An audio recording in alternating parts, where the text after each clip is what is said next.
Yeah.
And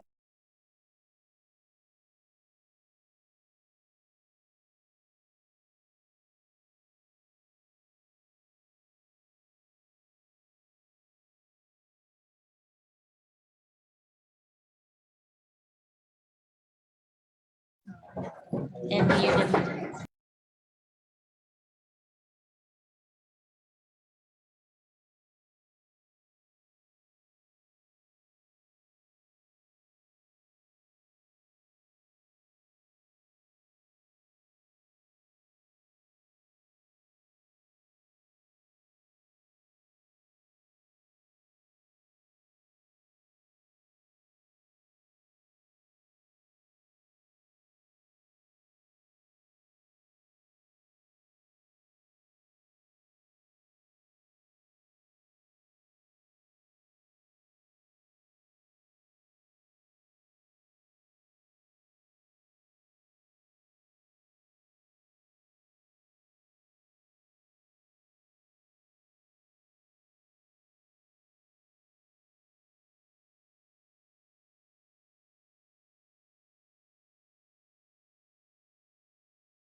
Hello, hello.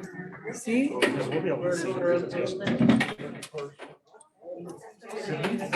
Sorry, we're trying to get rid of this echo. I am going to ask you to introduce yourself. Like keep that in mind.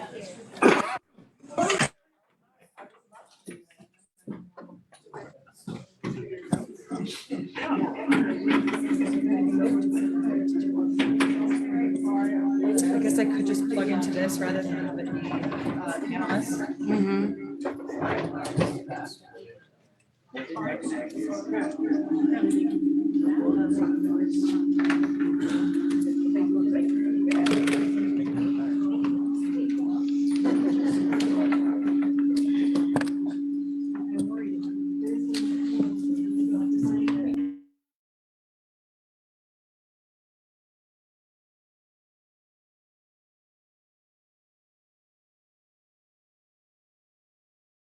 Is there still an echo? No, Okay, cool. is that okay? Yep, Okay.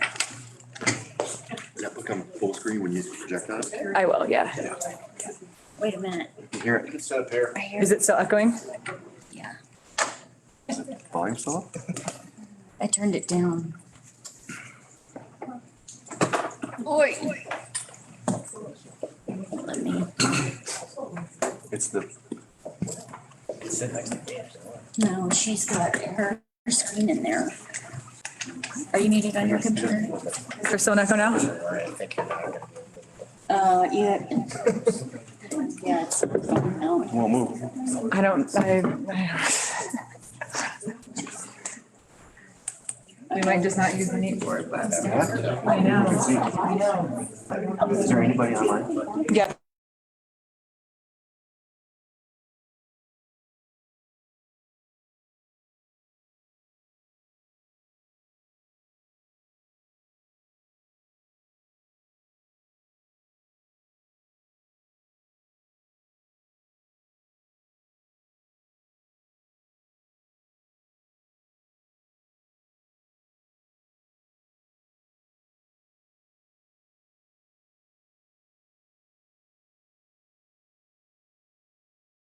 All right, go ahead. Good, how's We're Mike? unmuted and we're ready to go whenever you are. I'm fine. Thanks for asking. All right, well.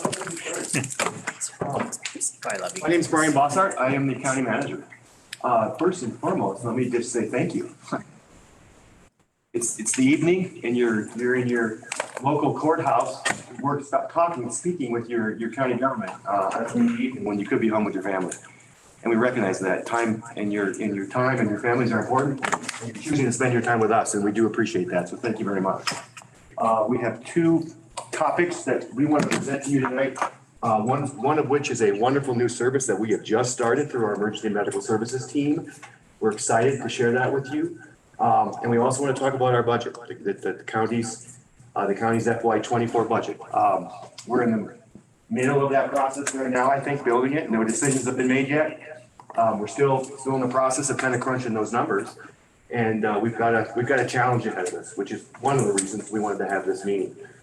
But I want to start by introducing the staff and the Board of County Commissioners who are in the room tonight. So our chair, Randy Wheelock, is with us. Thank you, Randy. Commissioner Marlin, George Marlin is with us as well. And I'm pretty sure Commissioner Wood is on his way. And I want the staff in the room to introduce themselves as well. It's them and their teams that are on the street every day delivering the awesome service that they do.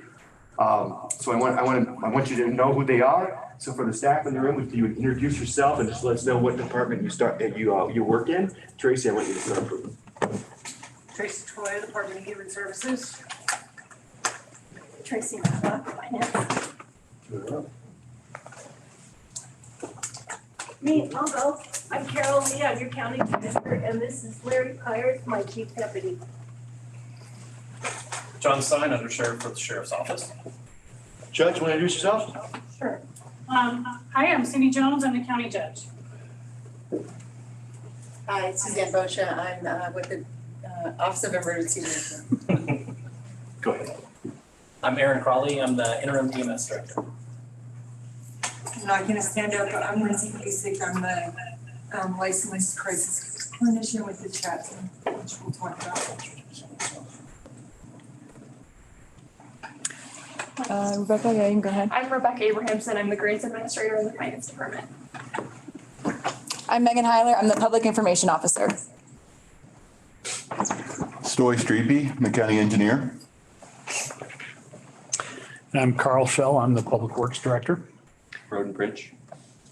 Timothy Ryan, Public Health Director. Behind the board. Hi. I'm Amy Saxton. I'm the director of strategic and community planning. Good evening, Matt Taylor, Internal Services Division Director. Which means what? Archives, mapping, water resources, special projects, and facilities. Hello, I'm Damon Pugh. I'm your new Chief Information Officer. I'm happy to be a part of this team. And I lead IT for the county. Doing it about 6 weeks. Maria Ostrom, finance director. Beth Luther, operations director, which means transit, county commissioners, county administration, and broadband. Thank you. Thanks to all the staff for that. All right, so we're going to start with our chat team. They're going to give an overview of the work they're doing, the service they're providing in our community, the Clear Creek Health Assistance Team. So come on up and let's talk chat.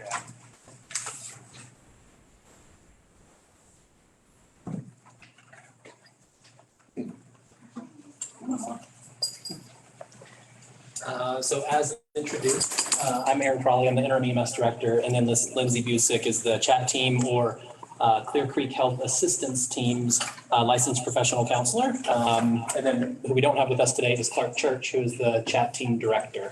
And he's sorry he couldn't make it. And then we have Olive, who is the chat team's therapy puppy, who's excited to be here as well. So we'll explain what the chat team is, and happy to answer any questions after we finish. Sorry, guys, he's a little excited. So the chat team, we are composed of, as Aaron mentioned, Clark, who's a community paramedic. That's his credential, and I'm a licensed professional counselor. Our hours are currently Monday through Thursday from 9 to 7.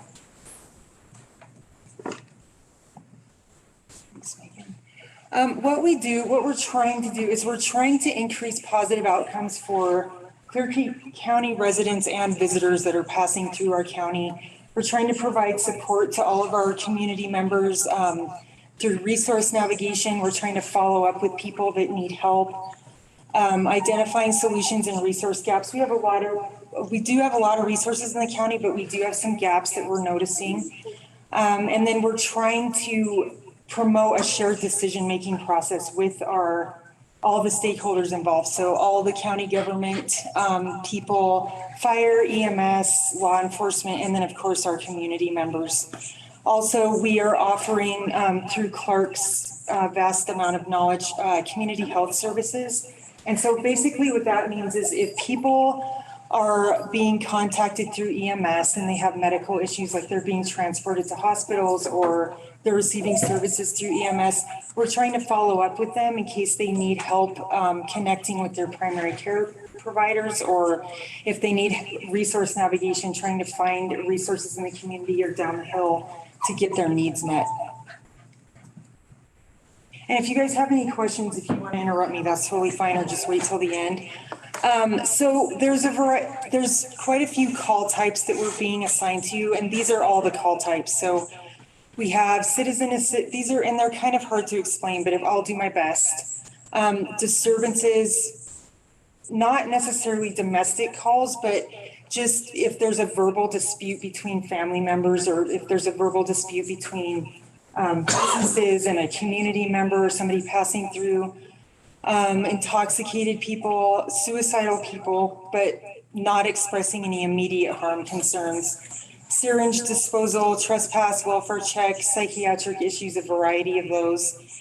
And then calls for service that are not likely to become an emergency, or not likely to, or they're associated with an underlying cause stemming from a crisis and identified either through a personal request or from an officer or medic request. Are you gonna be going on these responses with law enforcement, or are you gonna be by yourselves? Well, so far we've done a variety of both things, and law enforcement has been great through providing standby services. So if we need them, they're usually right there. They're staged a little bit farther away from wherever we're responding. Are they gonna be calling you if they want assistance on help on calls? Yes, yep. If someone needed help, would you call, are you related with social services? Well, sort of. I mean, like if I knew someone that needed help, would I call you? You could. For a welfare check, or would I call social services for a welfare check? You could call us, you could call law enforcement. Social services, I'm assuming you mean like Department of Family Services, or, yeah, you could call them too and they could get in touch with us. Okay. Okay, so this is kind of our process. So what happens is somebody either calls dispatch with a concern, or a lot of times we'll self-dispatch. So if we have a community member that we're trying to follow up with, we'll just call dispatch and let them know what we're doing. When we get calls from dispatch, we're provided with relevant information to the situation. So they'll give us all kinds of information about the person that's calling, who we're trying to contact, the situation. So then we go out, we get on scene, we assess the situation, we contact the other people on the scene, including law enforcement, EMS, or fire if involved. And then what we're trying to do is we're trying to provide brief solution-focused interventions and share decision-making with the people that we're trying to help. And just for an example, we've had several people who have broken down in Clear Creek County, mostly in Georgetown.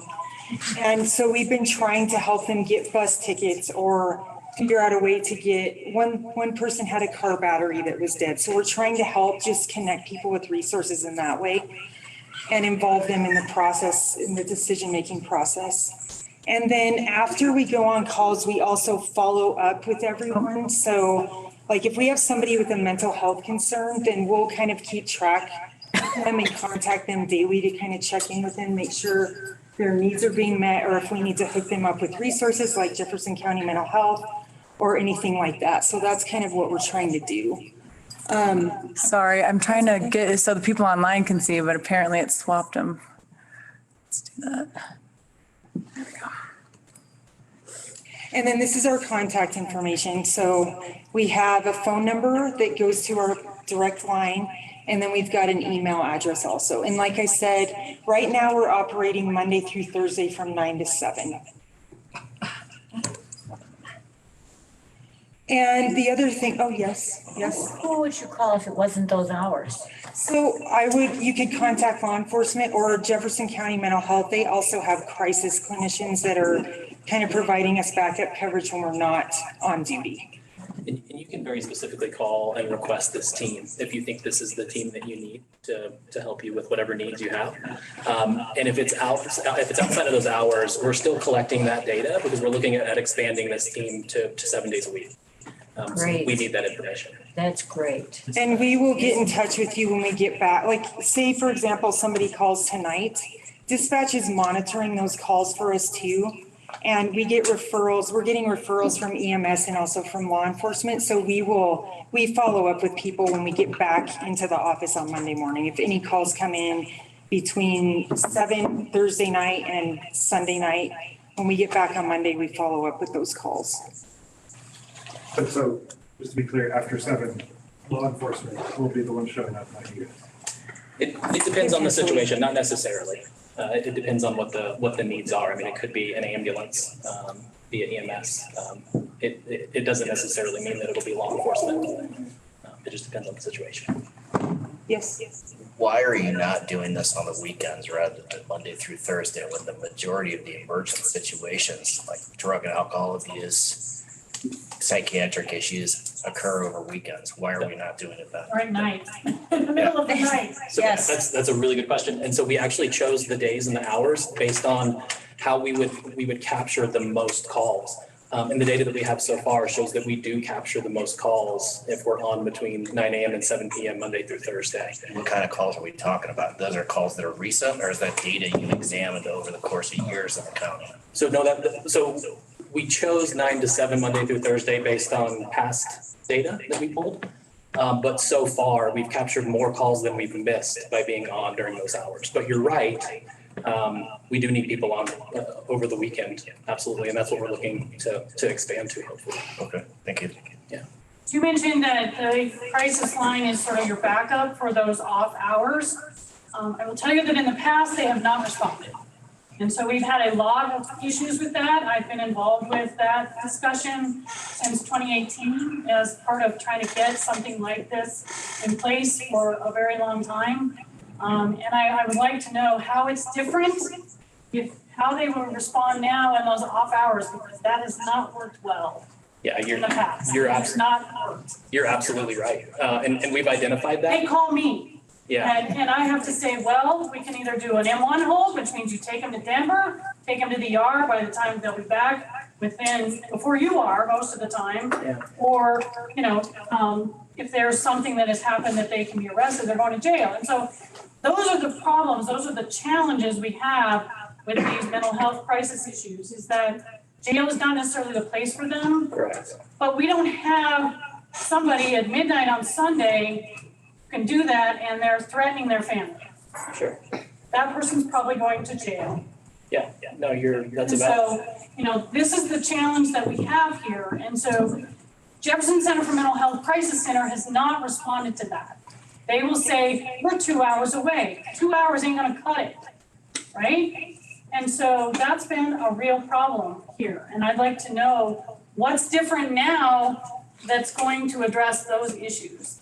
Because obviously the goal is to not send people to jail unless you have to.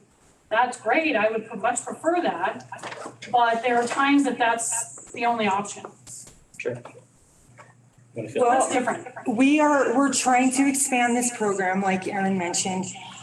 Clark and I are also working, and I hear you guys, I understand the frustrations with our service providers. We are working closely with them to reevaluate processes and try to put some better practices or more efficient practices into place. I can't promise that it's going to happen overnight, but we're working hard with that.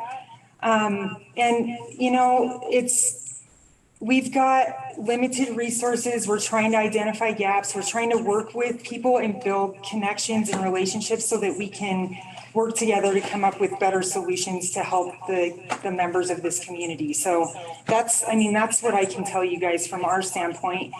We're hoping to expand this program, and hopefully after, the first of the year, we're kind of shooting for that target date. And it would be lovely if we could have 24/7 coverage, which is what we're kind of hoping for in the future too. So we're doing what we can to help. Does your expansion have to be okayed by the county commissioners? Because it's money. Yeah. And the county doesn't have any money. And we know the county doesn't have any money, so I don't see how you can expand your services through them when they don't have any money. We're currently, and not just right now, but this has been going on for a while, we're working on different funding sources to support this team sustainably for years. That would be so wonderful. Yep, and we're finding success and we're hoping to expand this team and we likely will very soon. And to actually piggyback off of, or not piggyback, but to answer your question as well, Clark and Lindsay have been meeting with JCMH frequently, at times weekly over the since they've been in service and they've been identifying gaps in coverage that are advertised, that they can take care of. They've even had instances where JCMH didn't, I don't want to say didn't follow through, but didn't have a successful situation. And so Clark and Lindsay are now in a position where they can actually meet with JCMH almost real time and help them understand what happened and what we need so that during off hours, we're still getting a better service than we've ever had. I hope that answers your question a little bit. So I hope that's true. It is true. I mean, that's what we've been pushing for since 2018. So it has not happened yet that I have seen, but I'm hopeful that this will facilitate that because that is a real issue. I mean, I see mentally ill people in my courtroom every day. Sure. And it is a significant need. A lot of those people have been in crisis and you know, that's how they ended up in my courtroom. Yeah. And so there's a huge need for that. Yeah. But I think what we have seen so far has not been that. Yeah, and this team just launched on August 14th, and so that need has been identified, and I promise you, we're working hard. I've been telling them that since 2018, so. I hope we can focus on the awesomeness that they're gonna be doing and they're already doing right now. And it's a wonderful thing we're getting to go, and we can't sprint immediately, right? We gotta do baby steps and get to the point where we're running. I applaud them for trying so hard. Thank you. Yeah, thank you. Did you talk about that resource? I don't think you did. Oh, I'm sorry. Resource committee? Skip one? Yeah, the people that join the resource committee. We are in the process of forming our resource committee. And so basically what this committee is going to be composed of is a mixture of professional representatives and then community members. And what we're going to be trying to accomplish with this team is to identify gaps in services, kind of like we were just talking about, and then come up with solutions to the identified gaps. So if anyone is interested, the deadline to apply to be on this committee is on October 6th at the end of the business day. And then there's our email address to send letters of intent. If you guys have questions, you can also direct them to that email address and we will answer those as well. And if this is something you're really interested in, I urge you to send a letter of intent. And so, like Lindsay said, we have 4 professional members and we're looking for up to 4 community members as well. And this team is essentially a quality assurance team. So we're going to show this team, this committee, what we're doing, and we're going to ask them to provide us with feedback if they have any extra resources that we haven't identified that can help members of the community, or if they see a way that we handled a call potentially that could have gone better. That's information that we want to know. And so the professional members of this committee, we have 1 from JCMH, 1 from Public Health, 1 from Department of Human Services, and 1 law enforcement representative. And then again, we're looking for 4 community members to join that committee as well. So please, if you're interested, send your letter of intent to the chat email address, and we'll touch base quickly. What would it entail to be like a community member? What is it? And what do you do? Yeah, so we're You go to a meeting every so often? Is that what you do? Yeah, so we're gonna identify how often this committee needs to meet. We're gonna look at as much or as little, but it'll be likely once a month in the beginning to look at all the protocols that we've put together. Again, look at real calls that we've had, excluding patient identifier information, right? So we can't identify who this person was, but explain what happens on those calls, and then it'll be an open forum to discuss these and figure out how we can make them better and service people in a better way. I have a question from online, if that's okay. They asked if their insurance will be billed for this service. So no, there is no bill for this service right now. Awesome, thank you. So just generally, could you give an example of how a situation might go based on the criteria that would determine this from an emergency situation where police are involved versus you guys coming to be involved, and then you have like a facility that you would bring this person to help, or how does that work? We go to these, we go to the scene, if you will. We go to these people. And well, there's nobody better to answer that question. She's the one that's going. So, I mean, like I mentioned, what we do is we arrive on the scene, we kind of assess what's going on. Most of the calls that we've been on have been mental health related. And so I will tell you that we're doing our best to avoid M1 situations. We don't want to put people in the hospital. We're trying to come up with ways to keep people in their homes with their families, going to work, doing all those kinds of things that keep people stabilized. And then we're just trying to figure out where the gaps are. So if somebody needs to get to counseling, we will we'll get in touch with JCMH and see what that process looks like. Or if somebody wants to go to a private counselor, we'll do that, find resources for that. If somebody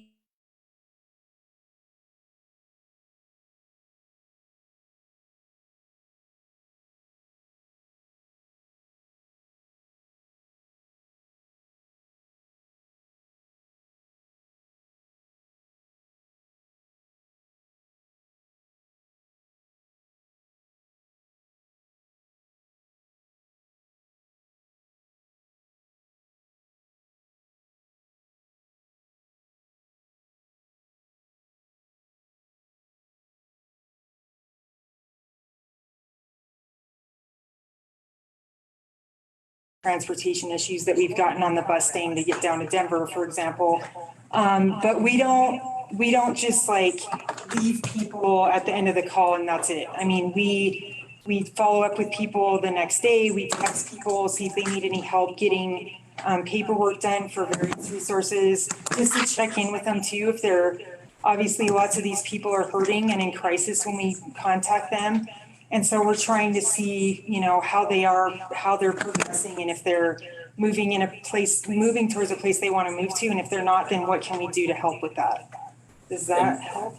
And the algorithm that dispatch uses to determine whether a chat team member goes or the chat team goes, or law enforcement or EMS it's pretty complicated and it's pretty complex. A lot of time was spent and a very thoughtful process in determining those situations. And so not only do we look at the calls that we were dispatched on, we also look at all of the calls to determine did dispatch miss any? And so far it's been really successful. And it's been even more successful than I think we initially anticipated. And we're getting calls from law enforcement all the time. We're like, hey, can you come help us with this? And a lot of those are like, actually, no, that isn't what we do. That's something separate, but thank you for calling and never hesitate. So dispatch is doing a great job in identifying the calls we need to be on, law enforcement, the fire department. If they even think like, maybe this is a chat team call, they're calling us. And so it's going well. Yes, ma'am. So one of the most difficult things that folks with mental health issues come upon in this area is finding a bed at a mental health hospital, right? Excuse me. So the SMART program in Summit County, they've endeavored to, they have reserved literally beds in Denver for their clients, their community. Is that something that we're looking to do as well? Can we accommodate, making sure that our citizens can make it to a bed in a hospital when it's needed? We're working on building connections with the hospital.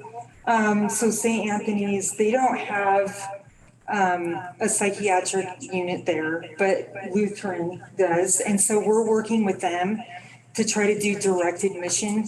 So we're working on those processes, but it's going to take some time to develop. We've got to build relationships with people. I mean, not just who we're serving, but also our stakeholders. So that knowing that it's a goal is a great thing. Yeah, we're trying to work on. That is a huge need for our community. Summit County has additional resources beyond the SMART team as well. They do, they have a foundation, they have several. And we have that foundation pulled up on all of our computers right now. Right, So, they're amazing. yeah, we're absolutely looking into that. Can you also, I'm sorry. Oh, I'm sorry. No, it's okay. Go ahead. How many people are on your team? Just two, just me and Clark right The now. whole county? Mm-hmm. All the phone calls from Monday morning through Thursday night all the transportation, all the callbacks are handled by 2 people? Yep. Yes. We're handling it right now. We're doing it. I understand that, but I'm in shock. And we need to expand, and we are trying hard, and we will. Thank you for your hard work again. Just for the people online, they were asking what the email was, and it's chat, CCHAT @clearcreekems.com. Correct. All right, and then I just wanted you guys to know that what we're also trying to do is after we have kind of followed our clients or who we're connecting with in the community, we are asking them to fill out a survey for us so that we can kind of self-identify some areas that we need to improve on. So we've sent this out to quite a few people. I think we've only gotten 1 response so far, but the point is that we're very open to feedback. We want to be connected to the community. We want to be connected to everyone that's got an interest in this, and lots of people do, understandably. So if you guys have any questions or anything like that, please just reach out to us. Like I said, too, if you have situations where you're thinking that we might be able to help, then reach out to us, call dispatch maybe. Get in touch with us on our email. We have a phone number, anything that you guys are concerned about. We welcome any kind of interaction or discussion with any of y'all. And then Olive I just put her picture up here. So I've worked with therapy dogs for a while, and my old corgi, she's 13, so she's retired. And Olive just passed her test, so we're just kind of getting her certification in place. But we're hoping to use her on calls if it's appropriate. It's not always going to be, but it's a good distraction, and people like dogs for the most part. So I just put the picture up there so you guys knew who she was. Yes, ma'am. So I don't know if this is like in your wheelhouse, but you might know the answer. So much of mental health care is prevented from the cost of it if you don't have insurance. So how do we ensure there's not like return clients? Like what kind of services does the county have or are available for those who don't have insurance or can't afford it? Right. Well, JCMH, and I know you've kind of touched on this already, but they have services for very reduced fees. And like Aaron was saying, so I worked in Summit County. I was in private practice up there for a while, and they have some amazing scholarship programs up there. So I'm trying to work with them to kind of identify the process for us to follow so that we can get some scholarships in place, because you're right, that is a barrier to treatment, the price and the cost. And we want to work on that. We don't want that to be a reason why people can't receive services. So that's kind of what we're trying to do. We've got really big ideas. Clark and I are both big thinkers. So we've got to kind of rein ourselves in a little bit and focus on, we've got to prioritize, and we've got to kind of take things step by step, but we are thinking about that, and we are trying to get some different ideas in place so that we can get some more services for people here. Anybody else? Have any grants been requested? Yeah, so Rebecca's been amazing. She's our main go-to person for grants, and we're completely grant funded right now, so. Any other questions? I have one more. Remind us how long you've been delivering service? August 14th. August 14th. So 1 month exactly. 1 month. 1 month, and we already recognize we need more, right? So thank you for all that you do for us. The Board of County Commissioners are going to get a similar update that we're about to give you with respect to our budget. In their update, we're going to talk about how do we expand this program? How can we work within our budget, existing grants that are out there to expand this program? Because we recognize it's going to have to expand. So thank you. Thank you guys so much for your time.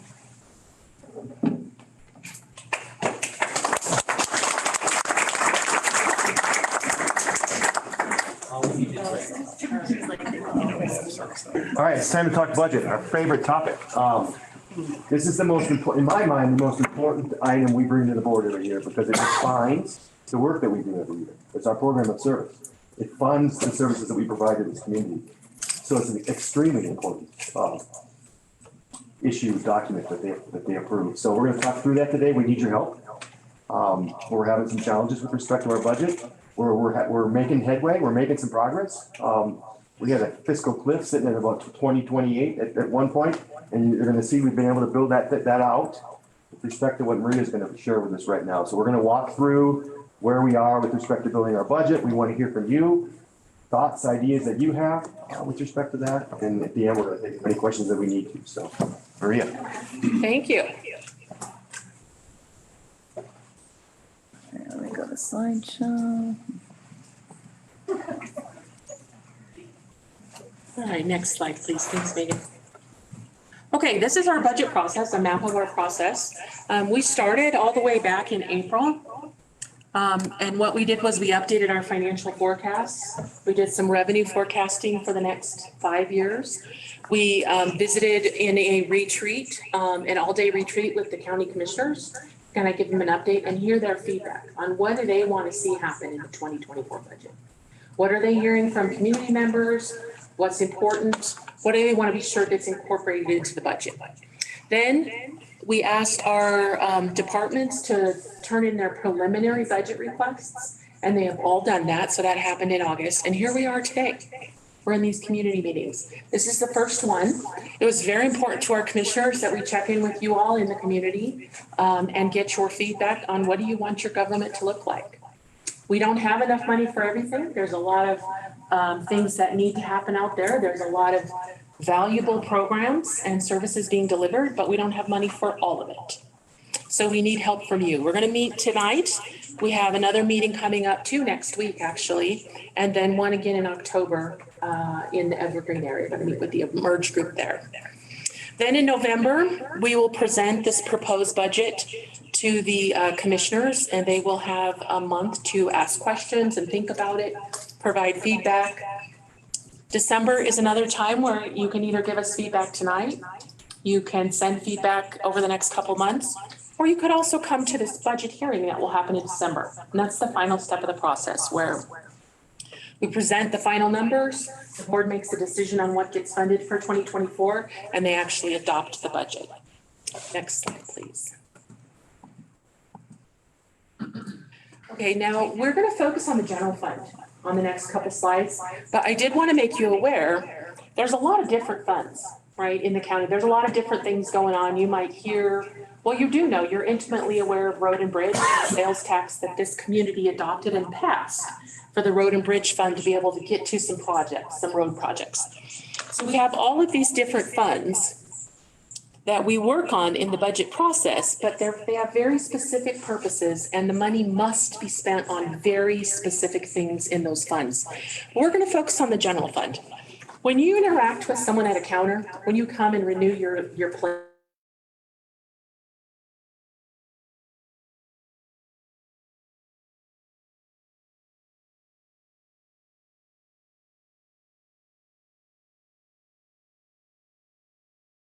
a little over $20 million. That's what we spend. Generally, that's our budget.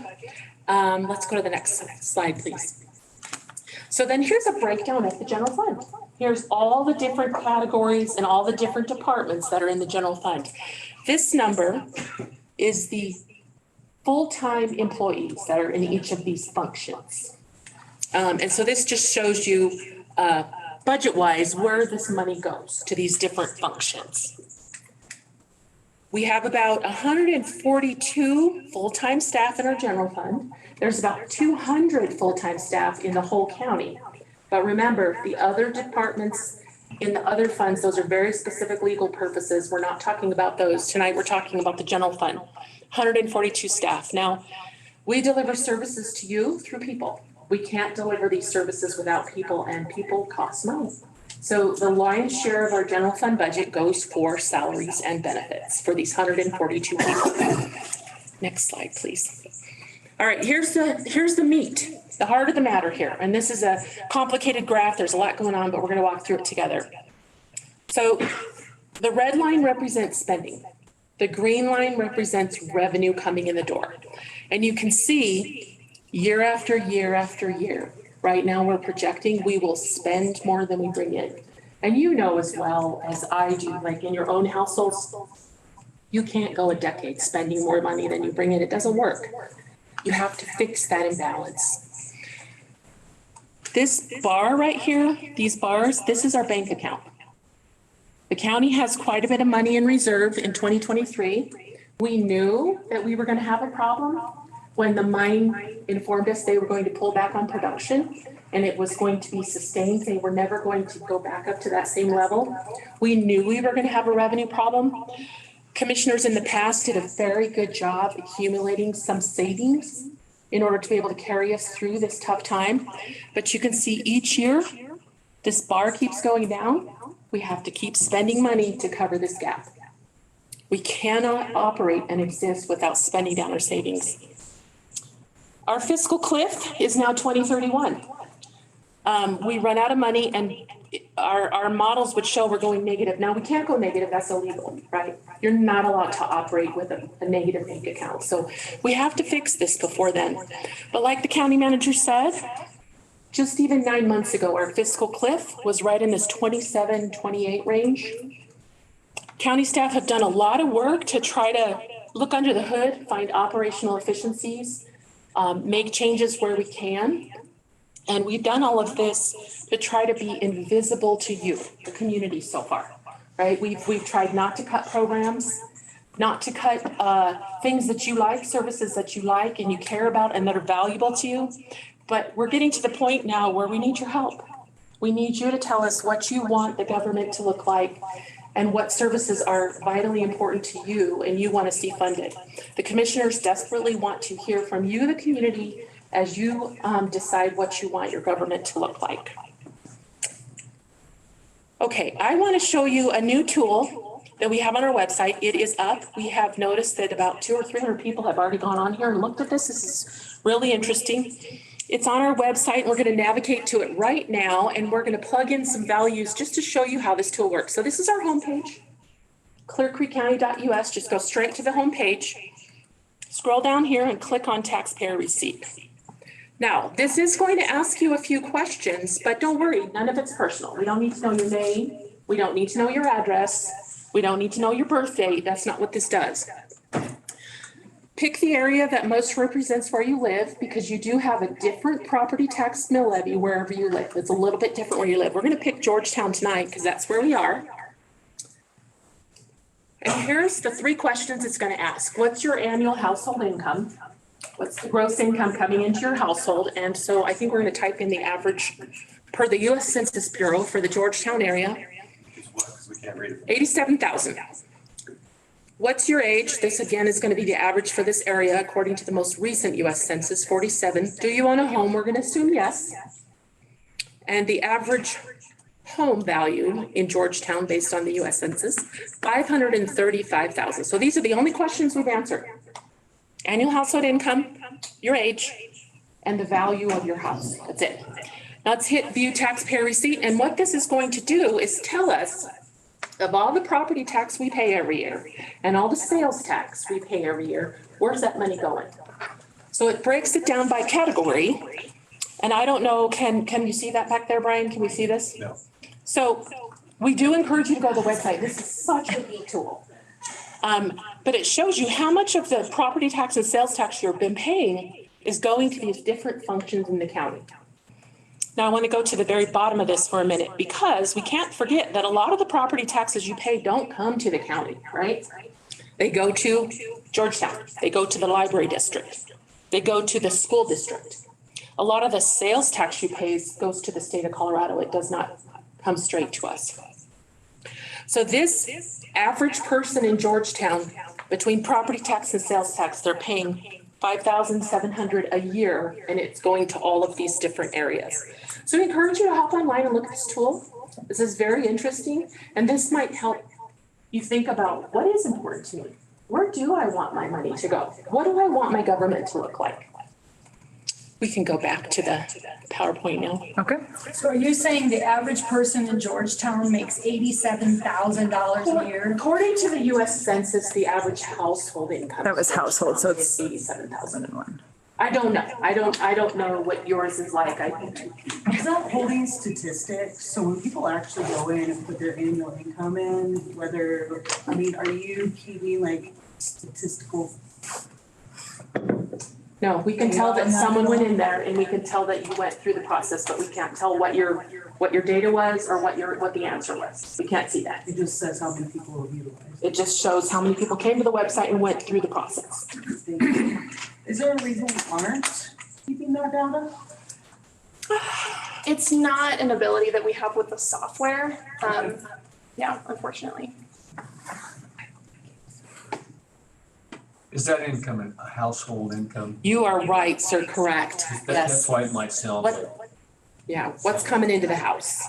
Yeah, and you might have a husband and wife both working, spouse and a partner, yeah. If it's an average number, it can be skewed by a few high or low earners as opposed to median number. You're correct. Someone who's on a social security fixed income, it would skew that because it's. Yeah. All right. Finally, what we want to do is encourage you again to be involved, and we'll take questions here in a minute, and we'll even take ideas and jot them down if you feel so inclined. But we want to encourage you. Your commissioners meet generally twice a month. Now we happen to not be meeting the first Tuesday of October, but generally the first and third Tuesdays they meet in this room at 8:30 in the morning. And it's always public. And if you can't make it here, you can join on Zoom. You can raise your hand on Zoom. You can talk during public comment on Zoom. Sign up to make a public comment, but they want to hear from you. That's the main thing. Why don't you have the meetings at night when people at work can attend? I don't know about Our meetings are meetings. 6 to 7 hours. I'll be here. I work, I can't attend a meeting during the middle of the day. Most people that work can't. It's just, if you want people to be involved, have them when people can be there. Then they can't be there in the middle of the day at 8:30 when we all have to be at work to make the money to pay the taxes.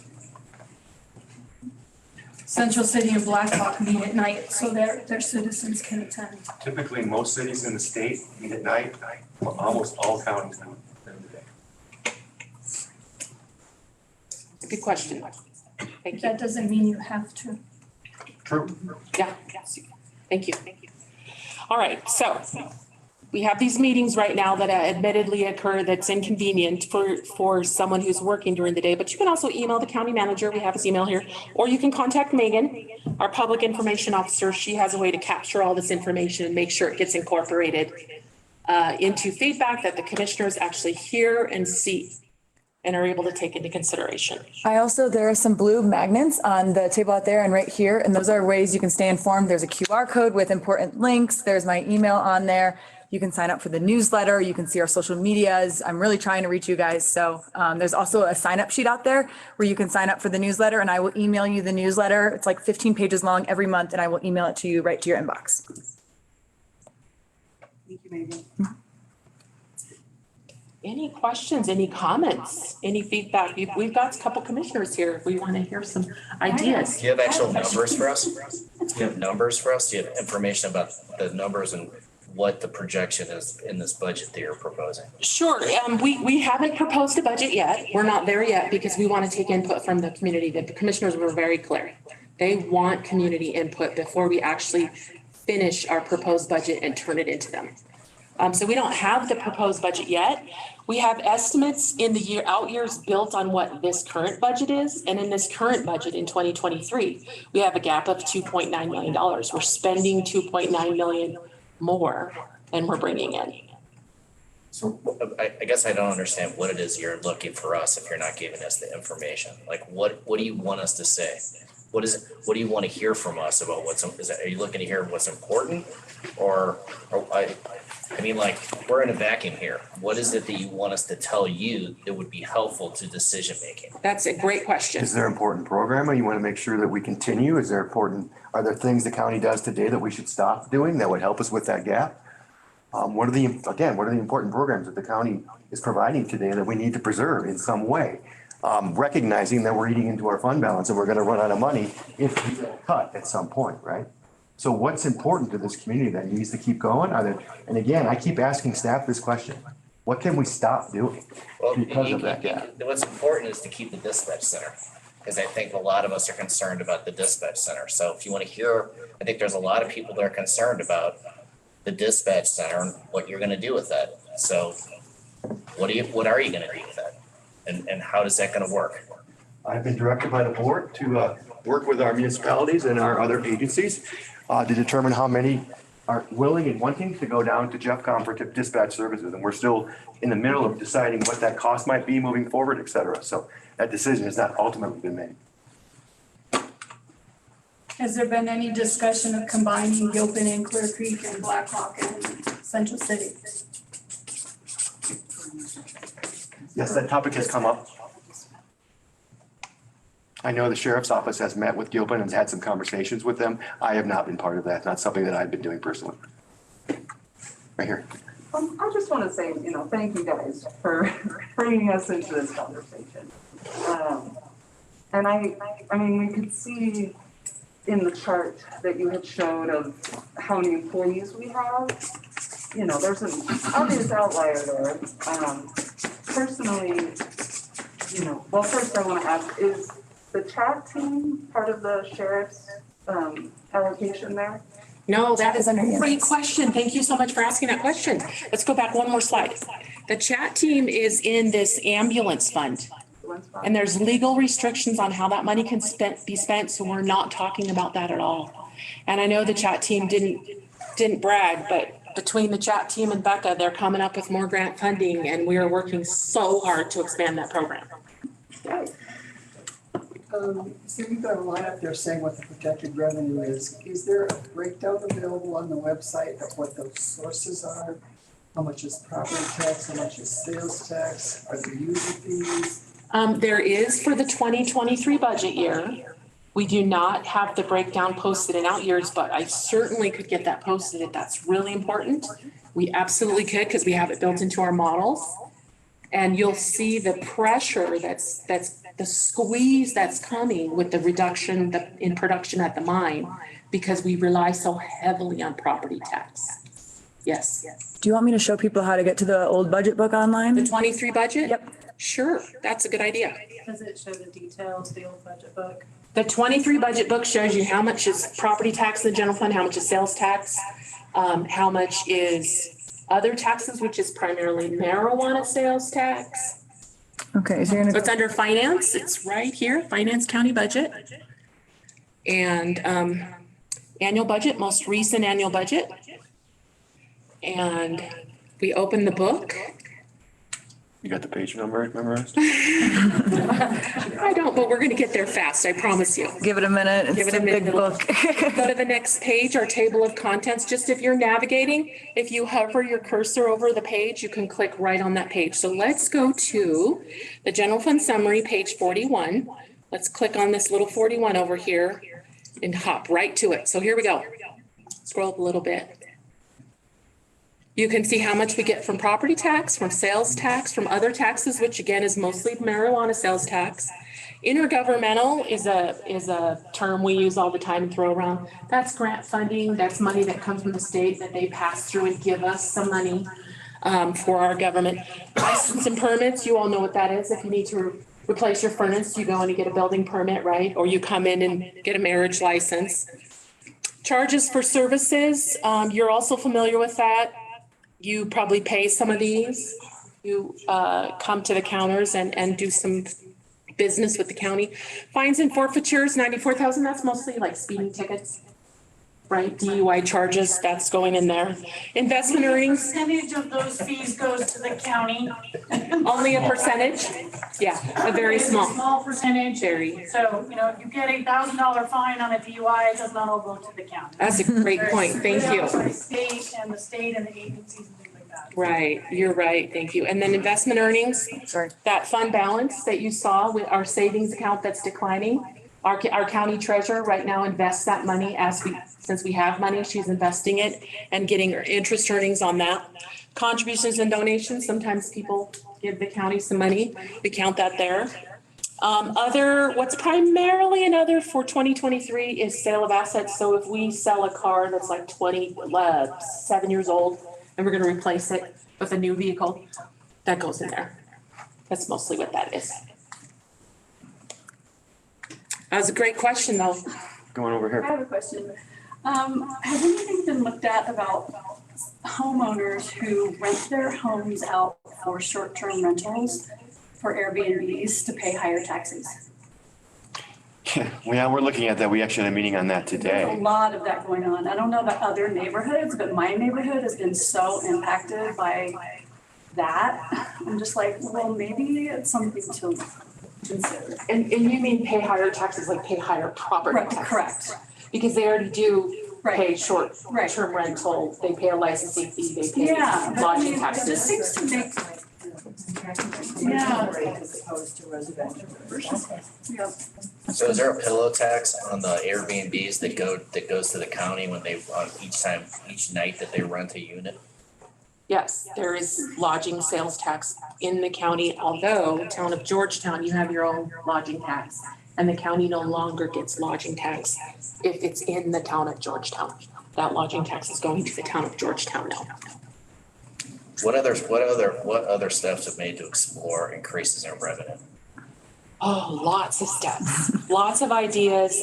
This short-term rental idea is a good one. It's got some links. We're, like, as the county manager said, a meeting today. I wasn't in the meeting, but really looking at how is that impacting our housing stock, right? Having these short-term rental setups, and how can we possibly make sure that we're collecting from that business owner the impact they're putting on the community? Are we doing that properly? So that's an idea. I know there's some ideas about sales tax and possibly ways to increase different areas there that won't necessarily hurt residents, but maybe as tourists are coming through our community, can we capture those sales tax dollars from them? So lots of ideas. I know our commissioners are always working hard on this. And at some point, you know, they probably will ask the community, what are your ideas and what would you support as far as revenue increases? What might you be able to get behind? What about an admission tax for Loveland for lift tickets? It's not a sales tax, but what about an admission tax? Very similar to something that we call a recreational sales tax.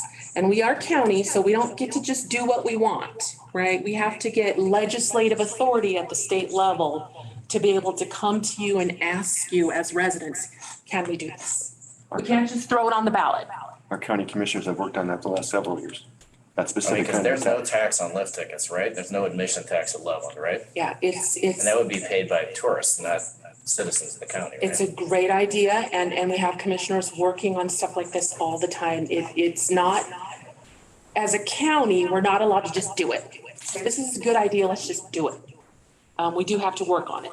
But we can't do a sales tax, correct? The sales tax is illegal under Colorado law, right? I think, no, we can, let me. No, I don't think that's correct. So we have to jump in here real quick because I've just been trying to say something. Sorry. One thing I'd be really interested in our county looking into is South Lake Tahoe implemented like a seasonal home property tax. And there was a grandfather clause in it, so if your family has traditionally owned that home for 100 years, but for homes that sit empty a large percent of the year, there could be a little bit of a higher property. Right.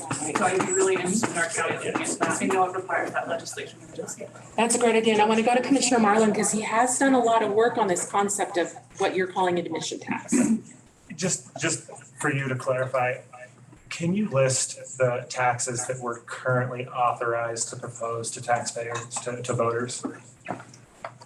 Well, we're currently authorized to propose an increase in our sales tax on things that we're currently taxing, right? So that would be tangible personal property. If you can taste it, see it, smell it, consume it, that's tangible personal property. So we could come to you as the voters and say, our tax rate is currently 2.65% in the county. Would you please allow us to increase it? We can do that. What we can't do is come to you and say, we'd like to tax lift tickets and add it to our sales tax base. Can we do that? We need some state legislative help. We need some action first before we can ask you that. Before we can come to the voters and ask you that. Maria, after this, I do have some people online. Oh, okay. Would that be the same as like rafting tickets as well, like holding the rafting companies accountable per person, per boat, however that would? Correct. The concept sort of discussed, and when we're having jam idea sessions and trying to figure it out, the concept is kind of all outdoor recreation, not just lift tickets. Yes. All right. You can probably see them up there. Those were from the chat. Jeff Com, which we talked about. Gilpin. And for people asking for links, I'll put them online after this and you can see them there. Yes, so those were all ones that people are asking me to put links and stuff. Okay. Okay. So I guess in terms of the recreational tax, I think this is not a new idea. There's a lot of counties in Colorado that are exploring that. And so I guess I'm wondering if you're talking to, Summit County, Eagle County, Garfield County, Picken County, Chaffey County, La Plata County, all these other places that have outdoor recreation like we do.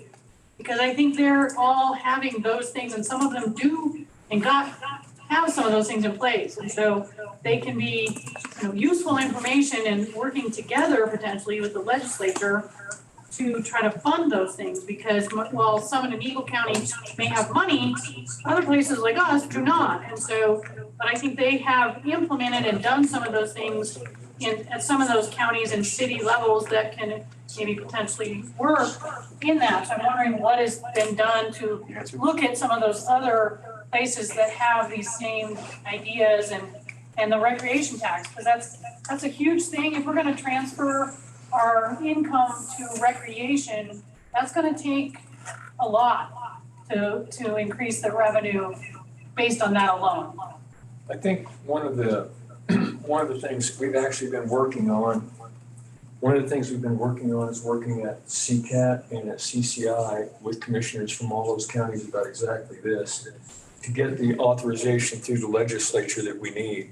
And it's not as easy to sell as you might think it is because of the size of the industries, for example, in some of those places. We actually don't have the ability to have those taxes in place right now, and that's why we talk to them constantly about it. Commissioner Marlin, that's one that we each have areas that we work on a lot that we specialize in. Commissioner Marlin's been working on trying to get into the legislature. We as a commission have tried. Commissioner Marlin's been spearheading that, trying to get something on to allow us to have more recreational taxes on those types of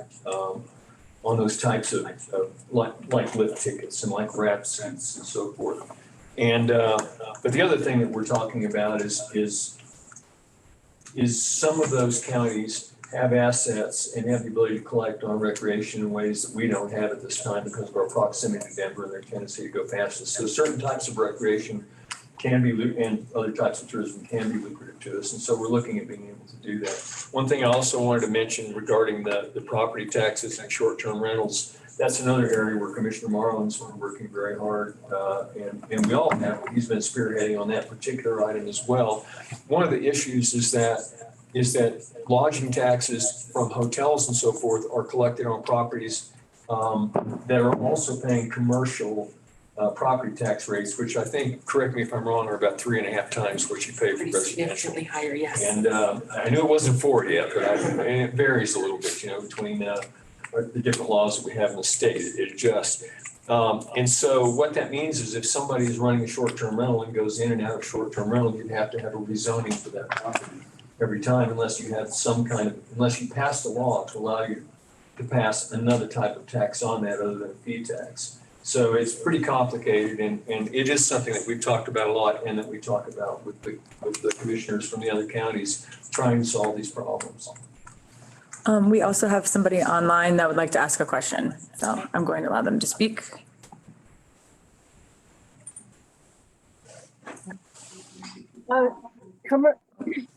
Commissioner Marlin asked for a list of the existing taxes, and I only heard 2 that were stated. Could you please list the existing taxes we already have? Thank you. Okay, thanks for that question. So I listed property tax, I hope, and sales tax. We also have lodging tax. We have marijuana, excise tax. I call it sales tax, but it's marijuana excise tax. Those are the taxes that you might pay when you go buy things, right? Or when you stay in our community.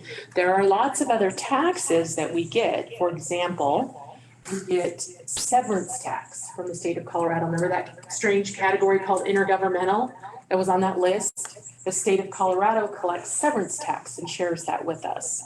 We also get highway user tax. The state of Colorado collects that and shares that with us. I'm trying to think if there's taxes I'm missing. Commissioner Marlin, you're shaking your head. Am I missing anything major? I was trying not to shake my head. The list of taxes we're authorized to propose that we have not are excise taxes on construction materials, excise taxes on car sales. I believe that's the entire list. And I think you mentioned everything else. I mean, otherwise, in terms of taxes we can propose to you that come to us, it's sales tax and it's property tax. And well, you mentioned marijuana excise tax, which we're already maxed out. Sorry, just to make sure there's nobody behind me raising their hand too. I just want to know what programs, like how do I know what programs could be cut or impacted by our input on the budget? Like you said, if there's something that I would like and want to keep, I don't know what this money pays for. That's another good question, and I didn't say this before, but all of those other funds that are restricted, there are state statutes that require we provide certain services, right? It's the law. We must do it as your county government, even if you don't want it and you don't care about it, we are required. So human services is one of those. We are required to provide a mechanism for people to be able to apply for Medicaid, to be able to apply for food assistance. So those are all in separate funds that we're not talking about. For the most part, these programs that are in the general fund, you do have a say. A lot of them we don't have to be doing, but the commissioners have implemented these because they know there's a need in the community. They know that they're very important to you. So one such service would be the transit, the roundabout bus, right? It's not a statutory requirement, but vitally important to helping move our workforce, move people around, right, between different areas of the county and get them to their jobs. What's another program? Well, let me just say this, to answer your question, I can't think, and I'm looking to the staff in the room who know their budgets better than I can't think of a service yet that we're thinking of eliminating that's an external service to the public right now. I can't think of one that exists today that right now we're thinking of not funding. Well, there's one that you've cut so hard that it's barely surviving, What's that? and that's the animal shelter. Board The County animal Commissioners. shelter has 2 full-time employees right now. There is a 3rd position that has been vacant for at least 3 weeks. It is still not published online to be open. The stopgap was to have the animal control officers help, and they help anywhere from 30 minutes to 60 minutes a day. They are not there when the dogs are put out. They are not there when the dogs come back in. So they're not there for the bulk of the work. If anybody gets sick, if anybody gets hurt, if anybody wants to go on vacation, there is one person by themselves in that building currently with 17 dogs to take care of. Thank you for that. Friends of Charlie's Place tries to assist, but we all work full-time and we're just volunteers. And that is dangerous. It probably is against OSHA standards to have one person with 17 dogs taking care of them for the day. And that is the bare bones that the Sheriff's Department has required the shelter to accept. And we can't, as volunteers, buck that up anymore because we're all working. So that has been cut to the bone, and you're looking at an accident or you're looking at an injury that's going to cause you issues. I appreciate that. An OSHA investigation. I appreciate that. I can tell you the Board of County Commissioners just approved a $750,000 project for Charlie's Place. Right, and that is the fault of the county for not taking care of that building. So you didn't take care of the building for 15 years. The citizens of this county voted a mill levy increase to pay for that building. The property was donated by Helen Buck, didn't cost the county a dime. And all you had to do is staff it and maintain that building. And for 15 years, you didn't. So now you have to pay $700,000 to fix it. So that's not something that, oh, great, you're doing that for us. You should have been doing that for 15 years. And the citizens need to know that that building was not taken care of. Well, all the reason I brought that up is there's been a whole lot of chatter out there on social media that we're closing that facility down. We're not gonna spend $750,000 on a facility. The Board of County Commissioners are not gonna approve a $750,000 project for a facility that we're going to shut down.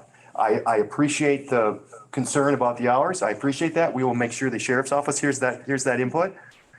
We've heard that since February. I've been bounced back and forth between commissioners and the sheriff's department, and I can never get an answer. And right now, if somebody calls in sick tomorrow, who's going to the shelter to take care of those 17 dogs? Because there's one person there. Again, I And there's no understand. answer, and the sheriff's department won't give us an answer either. I understand the concern. We will reach out to the sheriff's office, but we, this side of the county don't have the authority to tell the sheriff to Right, make that and change. the other thing is, you said there were 142 people, and during the introductions, there are over 8 directors. One director position would fund half the shelter. That is overkill. You do not need 7 directors in a county. That's ridiculous. Thank you. Thank you.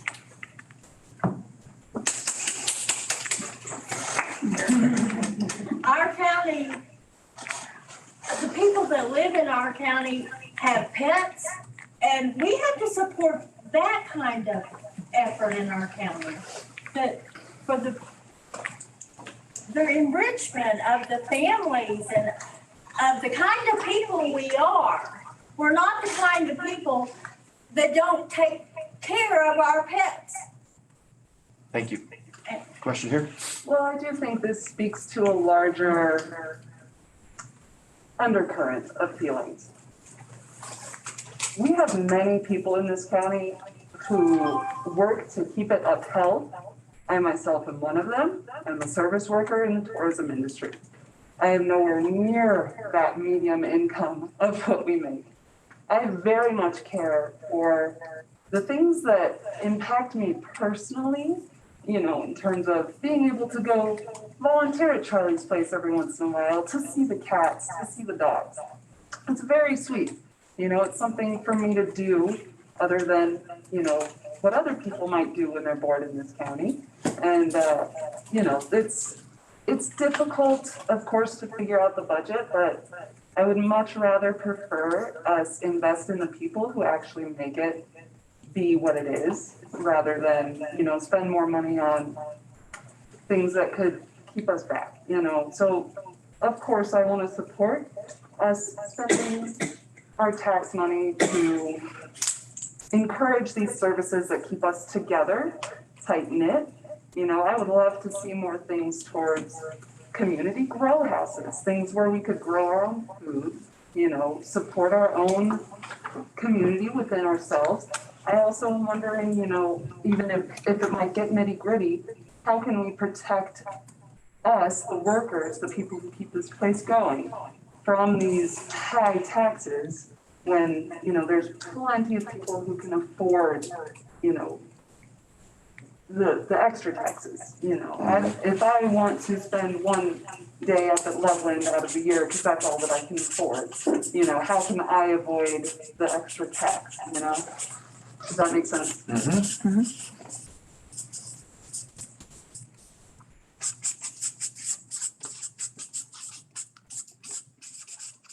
Just quickly for your knowledge, the Constitution of the state of Colorado does not allow us to differentiate in tax rates between people based on income. Not something I'm happy with, but it's in there. So if our revenue is waiting on legislation and other things, and we're not planning on cutting departments with expenditures, do you have a preliminary strategy of where we're gonna make the budget meet? That's what we're working on, right? And that's why we're here. I mean, do you have any preliminary plans of, are you cutting certain budgets by certain percentages, or I'm just a little bit curious more about the plan? Again, we're trying to find cuts that aren't gonna have an impact on people sitting in this room. So can we go back to the, Yeah, sorry, I was making sure I was answering questions online. What do you, the graph, yeah.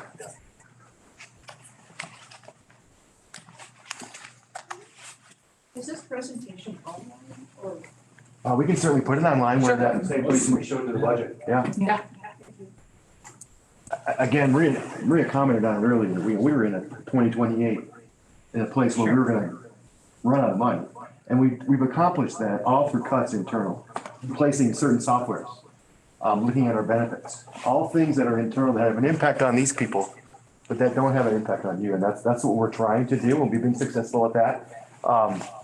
We had a meeting in this room 2 days ago, and the number was here, 2030. Now it's at 2031. Again, that's all through cuts that are internal that, again, impact these people and not the folks in this room. So we're trying to make these cuts without having an impact. But we may get to a point where we need to. And I think if we get to a point where we think we're gonna be cutting service that has an impact, then we gotta have input from all of you before we do that. But at this point, we're not recommending, although the budget's not developed yet, but we're not recommending to our board that we want to cut a particular service right now. I thought you were talking about cutting the dispatch center. Is that a service? We're not cutting the dispatch. Isn't that what you were talking about on Tuesday? Wasn't that talked about specifically going to Jeffcom? But that's not cutting dispatch. That's providing dispatch services from Jeffcom. Of course it's cutting dispatch because you're removing dispatch from this county, correct? So how is that not cutting dispatch? Because when you call 911, somebody's gonna pick up the phone and then somebody's gonna come and say. This Jeffco doesn't know anything about this county and doesn't know anything about where people are, and they're gonna send people to the wrong location, and people's houses are gonna burn down, people are gonna die. That's what's gonna happen, because they don't know anything about what goes on up here. So to say you're not cutting anything is incorrect. It's not Our true. cost of dispatch is gonna go down greatly, but we are not cutting the service. The service is gonna go. Yeah, you are though. I mean, you call it whatever you want. You're getting rid of the service in the county that serves the residents and knows where people live, and knows what to do. And then like, what if we have panic buttons? What if people have panic buttons and everything? What are they gonna do with those? Let's say people have panic buttons at home. Those go to dispatch here. Who's gonna make sure that those go to Jeffcom? Who's gonna do these things? Who's gonna make sure that people in this county are more at risk if you get rid of it? We're doing that right now. What? That work is happening right now. Like with- what? Yes. With our sheriff's office, et cetera, working with Jeffcom to ensure all of those things that are happening in his office right now are gonna continue to happen. Because I work at the DA's office, you know that. I do. You have never talked to us one time about how this is gonna impact what we do and how we're gonna make this community safe. Never have you discussed this with us. So, I mean, we're right across the street. You know, if you never asked us how it's gonna work, how we got, you ever listen to 911 tapes? Because I listen to them every day. And I can tell you, it's not gonna be good for this county. It's not gonna be good for the residents. We appreciate your input. Is this a done deal? No, it's not. Actually, Jeffcom has not said they'll take us. When is it going to be? I hope we're tracking towards the Jeffcom board meeting in October, potentially. And that depends on the work that I'm doing with our undersheriff to determine how we figure out all the processes that still have to be in place. I mean, the board of county commissioners has made it very clear, if this is going to decrease service, we are not going to do this. And that's what we're working on right now. So that's the message that has gotten out though, is that, and I think part of why everyone is here is we don't want services that we need, like dispatch, 911, in Jefferson County. We're not Jefferson County. We want services for us here. I mean, I have an 85-year-old mother. If I have to call them, I do not want to be transferred to get an ambulance for her. I need the ambulance right then. If you live in Somebody's Evergreen, having a heart attack, they need it right then. if you live in Evergreen today in the Clear I don't Creek live in County, Evergreen. if you live in Evergreen today on the Clear Creek County side, your 911 call is being forwarded from Jeffcom. Right, and they send the ambulance to the wrong house. I mean, that's been the problem with Jeffcom. The judge in Gilpin County had to call 911 to Jeffcom because someone showed up at his house and made a threat and his wife was transferred to records. I mean, these are the problems, these are the concerns we have in removing a local service where people are known and providing that local service to someone that is completely unknown. The other thing, I mean, just from my work, there are regular people that the law enforcement sees all the time that they deal with, that get calls on. Jeffcom's not gonna know any of that.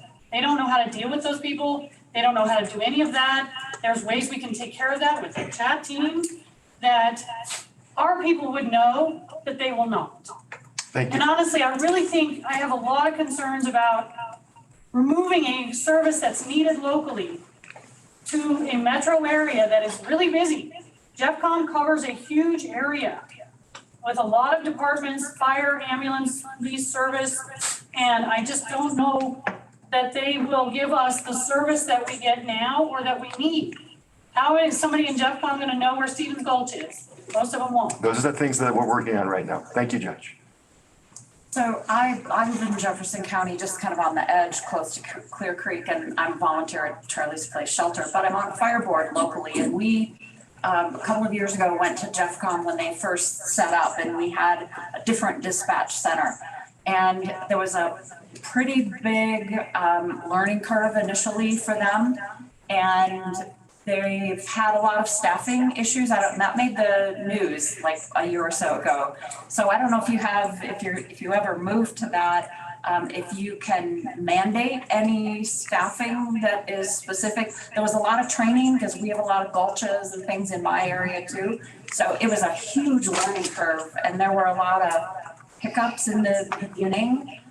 It seems to be working okay now, but they get routed to the wrong place and sometimes to the wrong fire department in our area. So, I mean, there are some concerns, but it seems to be working okay now, but I'm more concerned about their staffing at their center because it is a big operation. They have a huge area, and there are some startup costs, I think, that you had to pay for software, radios, transmission kinds of things, so. Yep, those are all things we're working on. Thank you. So moving dispatch, what does that do to our projection of running in the red? It will help. We don't know yet. We're working with the sheriff's office because we want to make sure some of the other services that aren't 911, when you call 911 and need an ambulance, there's functions that dispatch was filling that we want to make sure we don't lose those functions. So this term warrant packing, I'm not really sure what that means, but we got to make sure it's covered. We got to make sure we have the staff who can do it. So we're working with the undersheriff on if the 911 itself was provided by another agency, what's left that still needs to be covered internally. So John and I worked 2.5 hours on this, the undersheriff. Yesterday, we went line by line. We're trying to come up with a number. It certainly will help a lot. Do you have like a yearly estimate? We are estimating about $500,000 a year. It provides another $500,000 in savings a year. We're hopeful it could be better than that, but we're not there yet. How much is it gonna cost? Because you have to have a contract with them. $488,000 for the entire county. The entire county. Saving as much as you're spending? We're saving way more than we're spending. More than we're spending. So that's gonna be yearly? Is that what you're saying, that much? Okay, but in the contract, they can take it to their board and increase the fee. Is there a cap on that at all? Our fees increase as well. But I'm saying, Yeah, are we gonna end up being exactly where we are now in 2 or 3 years? No, it will And then take- we gotta go find another agency. Our proposed cost in FY '24 for our dispatch is $1.7 million. Jeffcom costs $488,000. Okay. So with some of the things that are being cut out, like for instance, today they came through the building and, for us to do our panic buttons and stuff, Jeffcom won't do that. Yes, they will. So, no, they won't. That Yes, is they one of will. those things that says that it's not in there. That's okay. Those are the things that we're Okay, working no, on. you're right. I don't know. So Those does are the that- things we're working Does on. that 1.7 million include the NCIC and CCIC requirements of warrant packing, stolen vehicles, missing people, all those entries that need to go on the system? And I ask because I work in the police department in Lakewood, and we went through this, and we lost our dispatch to Jeffcom. And the savings that they told Lakewood that they would realize was not true. Our response times increased for about 2 years, and they've kind of leveled off now. But Lakewood is in Jeffco, and they took all our dispatchers that wanted to go, so they were familiar. Hopefully, they would take all of the Clear Creek dispatchers. However, they may not want to drive that far. And Jeffcom has never, since its inception, been fully staffed. So they're always running short, And even for me, I'm right across the street from their facility. I will call and get somebody that has no clue what I'm asking, and they don't even understand what Lakewood Records is, because that's where I'm. Actually, the GevCom board just approved this month to overstaff their actual organization. They are fully staffed and they're gonna overstaff to ensure they got enough staff. So they're fully staffed. But Well, that's a first. you have a lot of knowledge, I can tell, and yes, CCIC, NCIC is exactly coordinator, I think you called it. Yes. Yeah. Can you answer that question? Yeah. Yeah, so we'll have a CCIC coordinator in-house inside the sheriff's office. We will increase by one FTE, even though we're reducing the FTEs out of dispatch. So we'll retain one additional to assist with the daytime overflow. Because GevCom will handle all of the emergency warrant packing, temporary stuff, warrant confirmations, because we only have 10 minutes to do that by law. So they'll take care of the emergent stuff and then email it to our records. And then we will take care of all of it during the week, all of the rest. So after hours, weekends, emergencies, they have it. Separate from that, it's inside the sheriff's office. So the we'll increase 1.7 is only emergency. That So doesn't that's- include the warrant packing and the, The 1.7 million is what our budget is for dispatch. And that's as it runs right now without GevCom. The 488,000 projection is paying per call. It's a call for service and it's generated basically from the public. 911 or non-emergency, they will bill us the primary entity for that call. I can't remember the exact dollar amount, $69 for fire EMS, something like that. And $49 for law enforcement, somewhere there. But it's only certain calls, again, generated from the public, not us doing proactive traffic contacts, business checks, neighbor checks, citizen assist, those type things, we don't get billed for. Hence the reduction, because it's only billed on a certain call. Whereas right now, we're billing all of us, each other entities that are part of our dispatch, every single call. So we go to one accident, fire gets billed, EMS gets billed, and then the local law enforcement is billed, or the sheriff's office. So it's a different modeling, that's the reduction. We still will keep all of our infrastructure. So when you call 911, it hits our building and is immediately transferred. But again, we're talking a lot of details and nitty gritty stuff that is really into the woods and the weeds. okay, but you're not going to save. One at a time, please. You're not going to save the difference between 1.7 and that 488, because you're gonna still pay for someone or two people to enter missing people, to enter stolen vehicles, to enter stolen plates, to do warrant packing. That's back to our estimated $500,000 in savings. There's a large difference between 488 and 1.7. Right. And so, yes, we're gonna have some additional expenditures, but we have more reductions than expenditures. Randy? Just in fewer words, what I wanted to say was the 1.7 is what it costs us to deliver all the things that our dispatch and our 911 delivers to us today. To provide the basic service, the fee from JetCon based on our current volume would be 488,000. Rounding that off to $500,000. Subtract it from 1.7, you have 1.2 left. We're only estimating and booking that we'll actually save $500,000. So we're assuming that there's another 0.7 million to be spent, or somewhere in there. That's we believe that we're optimistic that we can save more than $500,000, but we don't want to count on being able to do that. And right now, what we asked for at the last meeting on Tuesday was that we tried to the best of our ability to ascertain exactly what the cost of those different additional services are, so that we make sure that they're all still provided to the citizens, so that everything gets done. But $500,000 out of a $2.9 million annual shortfall is a big chunk. It means we're gaining about 17% right there. And that's an important thing. If we can gain a fifth to a sixth of that right away, then that's a big chunk, and it causes that fiscal cliff to be further and further out into the future. So we're an hour and a half into this. Are there other questions related to our budget that don't have to do with Jeff? I just want to address the GevCom thing. I'm a little uncomfortable with my staff taking questions on this because it's such a fresh decision that we made. Right. And we asked them to evaluate this, and we made this decision as a board. I just want to describe the process we went through. So in late 2021, we had a firm do an evaluation of the entire sheriff's office. That included the dispatch center. They identified issues with the dispatch center and had a whole list of recommendations to improve that service. One of those recommendations was to have a conversation with JeffCom about their ability to provide services to us. So that was late 2021. In December of last year, Idaho Springs had a presentation from JeffCom about potentially moving just Idaho Springs to JeffCom. And the reason for that is because when we got the information from the mine that they were pulling back and we were gonna have this dramatic revenue loss, we went to all the payers in the system and we asked them to pay their share of our dispatch costs.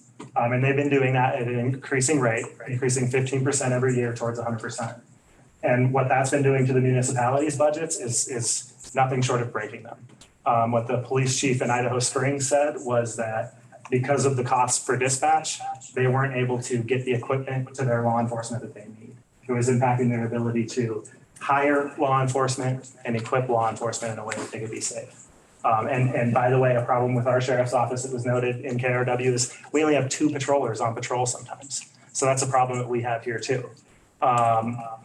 So in last year, Idaho Springs had that presentation. We sat in and watched that presentation as well. I left it fairly impressed with JeffCom and what they were able to offer. Idaho Springs was impressed too. They sent a letter to us in January saying that at the beginning of next year, they'll no longer be participating in our dispatch service. So did the town of Empire. And so as a community of emergency first responders, we knew we had a problem to solve. And we asked our staff to evaluate a move to JeffCom. When this idea was first brought to me, I had the same reaction that I'm hearing from a whole lot of people. And over the years, and especially over this last year, we've had an opportunity to ask every one of these questions that have come up of JeffCom. Yesterday, we spent 4.5 hours debating this. We invited every municipality, the fire authority, EMS, every first responder to participate in that, ask their questions of JeffCom. I encourage anybody to watch that video. It's online. It's 4.5 hours, so pack a lunch. I thought it was more than 4.5. Maybe it's 5. It might be, Maybe it's yeah. 5. You know, memories get better as you go through time. So those questions about, do they know our geography? Are they going to pick up the phone? What are their response times? Were answered to my satisfaction. What I believe is that JeffCom can provide a better service than we can provide ourselves. Oftentimes that dispatch center has 1 or 2 people there. And something that's really worried me my entire time in office is what happens not if, but when we have a major crisis that overwhelms that service, right? Then we're patching over to somebody else that knows nothing about us. JeffCom is an agency with the size and scale to be able to handle the kind of crisis that we know we'll see someday. They have the scale to be at the cutting edge of technology where they're winning awards and making presentations to other dispatch services around the country. It is an excellent service and we will receive excellent service from them.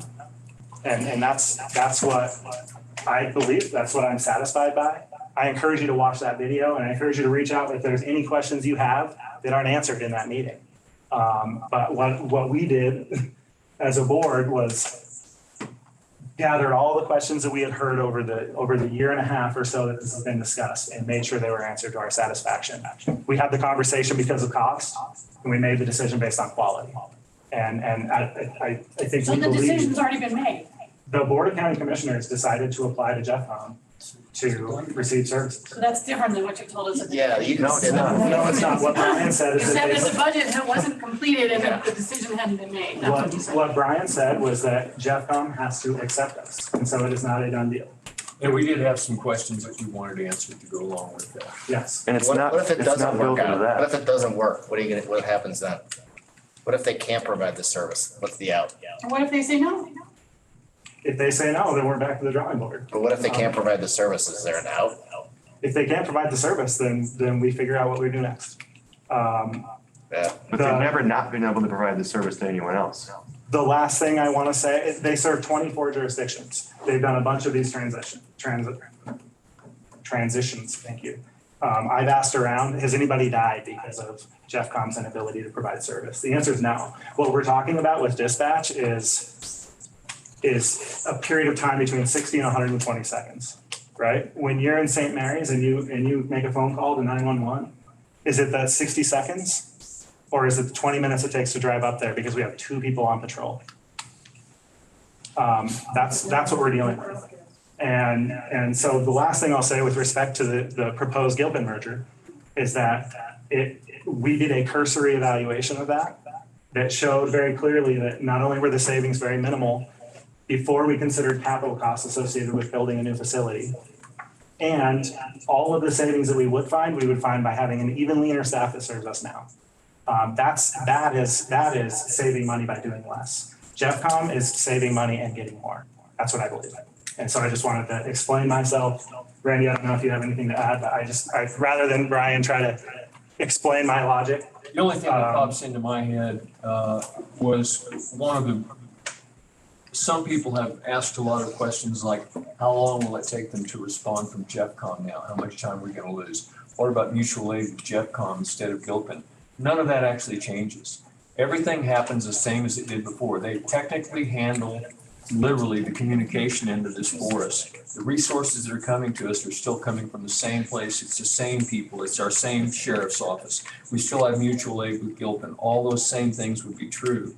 And the other thing we learned from the consultants and talking to multiple agencies was that more often than not, when there's a problem with the address and they're having trouble finding it, it's because of the communication at the outset on the user end, where people are scared and they're making calls and they're having a hard time getting the address right, and telling you exactly where they are so that you can understand. That can happen whether it's our own dispatch or whether it's JeffCom or anybody else. And that's the main thing, is to try to remain calm on the line with people and get the best information out of them until you're sure you've got the right address in the right directions. And so I personally, everything George just said from my perspective is true in what I saw. I was skeptical at first too and worried about it. Now I realize that what they really have is a much, much larger staff that's very well organized with very high quality equipment and very high quality procedures that operates in pods and is able to surge and handle if we ever do have a really big emergency, whereas we would become overwhelmed and then have to go off to somebody that hadn't been working with us at all.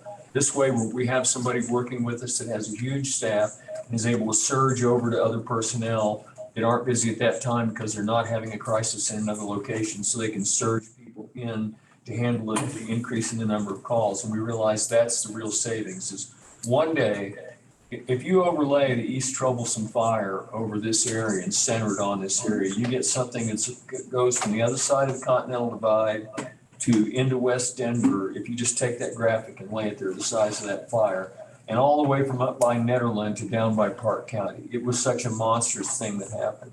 Something like that, ever even remotely close to that, happens here, we're going to need the ability to communicate better than what we've got right now. And we believe that JeffCom can give us that. And the last thing I'll share, one of the things that we learned during this process is that we have staffing problems in our center that are more acute than what JeffCom has. We have 7 people on that team to be there and answer the phone 24/7. 7 people. We are very lean. It is not a good situation. And we can do better by moving to JeffCom. Other questions? Sir? What is, you said that meeting is online, how would we access that? I would go to YouTube, find the Clear Creek County page. It's on Facebook, it's on YouTube, and it's on the Clear Creek County page too. You can access it on I can show you through board and commission meetings. 1 second. If you just go to our website and you go to government and then you go to Slower. website, clearcreekcounty.us, government. It will let me click. Oh, now it did that. And then you go to board and commission meetings. And it takes a second to load because it's got all of them on there. But this is from 2 days ago. This is September 12th, and you can click on this one. And it will, so this is the link to our YouTube of it, but you can watch it right here. And then right here is the agenda and the packet. And if you scroll down, you can also see the PowerPoint that was presented during the meeting. Thank you. Sure. This seemed like a small portion of your budget deficit coming up. This 911, you go back a few slides, it looked to me like this was just a little small piece of the problem. That is this really gonna address your problems coming up in 2031? The JEFCON decision, if that happens, 500,000 is a major contribution towards that problem, yes, sir. How much would you have to raise in property tax? Not that I would vote for that or like that. But how much would it go up? How much would the percentage be? $2.9 million is about equal to 7 mils. Seven. More than a 1% sales tax too, we discussed, so it would be close to a 2 or a 1.5. And actually what that means is it would take about a mil by our current conservative projections, it would take about a mil or a little over a mil to make up for that $500,000. Mill and a half. All right, we're an hour and 45 in, one more question. This is changing gears, but can you please remind us when the 2024 budget will be up for review? When the public can review it? Yes, it will, well, no, it'll be posted online by October 15th. October. Yeah, we hand a copy to the commissioners and we will also post it so that you can see it. Remember, it's still not done, right? We will be back in front of the commissioners in a meeting in this room presenting it on November 7th. Happens to be election day, but we'll be here on November 7th presenting it. It's gonna be posted the whole time, so you still have an opportunity to have input. December 5th is the budget hearing where they need to make a decision and adopt a budget. All right, one more. So generally, when you talk about budgets, it's revenue and expenses, right? And for small places like Clear Creek County, they're generally pretty lean. You don't have a lot to work with. And it looks like the fundamental problem is a revenue problem because 70%, I think, of the county budget comes from the line, right? Something like that.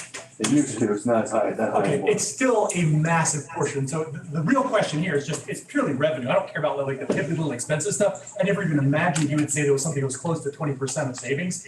What are the discussions on revenue increases? I mean, is there anything that legitimately could come anywhere close to the amount we were losing? Because that's what really matters, right? Right, that's the only thing. Yeah. Again, it's property taxes. You have 10,000 people, you can only increase taxes so much. Right. Right. And it's user fees, it's property tax, it's sales tax. I mean, Yeah. we had a meeting today where we're looking at are we covering our costs on our building permit fees, those kinds of things, and to make sure that. Yes. Right, 1% increase in sales tax would probably get us there. So instead of 2.65, 3.65. I just would encourage, it's a great point, and we discussed it earlier, I just would encourage all of you, like, really, counties can only offer taxes that are regressive. If you want us to be able to make tax proposals that, for example, get revenue from the recreation service industry instead of year back, your legislators need to hear that, because they are the ones that can give us the authority to do it. Let's do a county campaign to do that. Yeah. It's gonna take a county effort. It's not gonna anywhere close to the dollar amount we're talking about. I would like to see a large star next to the seasonal home property tax. We have 212 of them in Georgetown. Yeah, you have billionaires coming in who. Thank you for coming tonight. You're away from your families and talking about the county budget, we appreciate that. Next meeting is? September 28th at the Clear Creek County Health and Wellness Center in Idaho Springs. It will be very similar to this. You're welcome to come if you want some more entertainment or some more information, but it will be very similar. There are Post-it notes and pens on your seats or around. If you guys want to leave a note or an idea or anything else that maybe you want information about, let me know. Put it on there. You can even put your phone number on there and I'll give you a call back. Please take a magnet with ways to stay informed. My email's on there. You can reach out to me anytime. Thank you. I'm the public information officer. I'd rather be here than hear about it tomorrow. Is that you that sicked your boyfriend on me? Hold on a second.